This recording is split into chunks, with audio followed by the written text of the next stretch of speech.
और वह अविनाशी परमात्मा कबीर परमेश्वर है, जिन्हें रामचरितमानस में सुख की राशि बताया गया है। जी बताइए।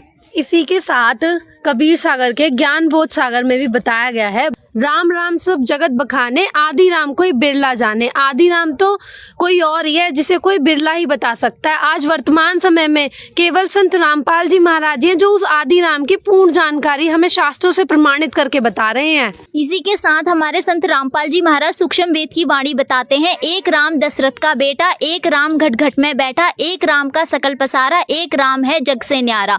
इन चारों को छोड़ जो पंचम को ध्यावे, कह कबीर सो हमको आवे। इसका मतलब हमारे संत रामपाल जी महाराज ये बताते हैं कि वो पूर्ण परमात्मा, वो राम, वो कबीर परमात्मा है और वो चारों युग में। इसका भी प्रमाण हमारे संत रामपाल जी महाराज एक और वाणी में बताते हैं, सतयुग में सत सुकृत कह तेरा, त्रेता नाम मुनिंदर मेरा, द्वापर में करुणा में कहाया, कलयुग नाम कबीर धराया। हमारे संत रामपाल जी महाराज जी बताते हैं कि वो पूर्ण परमात्मा, वो असली राम जो है वो कबीर परमात्मा ही है, जिसकी साधना से हमें पूर्ण मोक्ष प्राप्त होगा। उस पूर्ण परमात्मा के बारे में हमारे वेदों में भी प्रमाण है, वेदों में भी उस पूर्ण परमात्मा की महिमा गाई गई है। जैसे कि हमारे संत रामपाल जी महाराज जी ने उन सदग्रंथों को खोलकर बताया, परमात्मा ने वो चारों वेदों में बताया कि उस पूर्ण परमात्मा की क्या क्या महिमा बताई गई है। ऋग्वेद मंडल नंबर 9 सूक्त 1 के मंत्र 9 में बताया गया है, उसमें बताया गया है कि वेदों में परमात्मा को कबीर देव के नाम से संबोधित किया गया है और उसमें बताया गया है कि वह पूर्ण परमात्मा अपने निज धाम मतलब यानी कि सतलोक से चलकर स्वयं धरती पर आकर प्रकट होते हैं।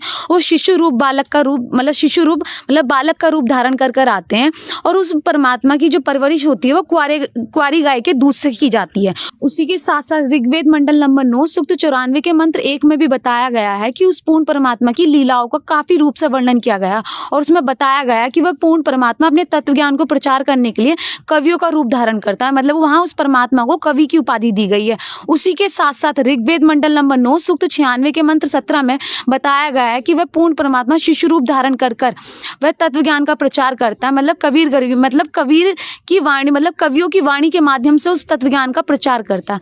उसी के साथ साथ यजुर्वेद अध्याय 29 के मंत्र 25 में भी बताया गया है कि वह पूर्ण परमात्मा अपने तत्व ज्ञान को प्रकट करने के लिए धरती पर स्वयं प्रकट होते हैं। जब भक्त समाज के साथ शास्त्र विधि को त्याग कर मनमाना आचरण कराया जा रहा होता है तब परमात्मा खुद आकर उस तत्व ज्ञान को प्रकट करते हैं कि ताकि उन बच्चों तक, उन सभी मेरी संतान तक वो तत्व ज्ञान पहुंच पाए जो कि शास्त्र अनुकूल तत्व ज्ञान है।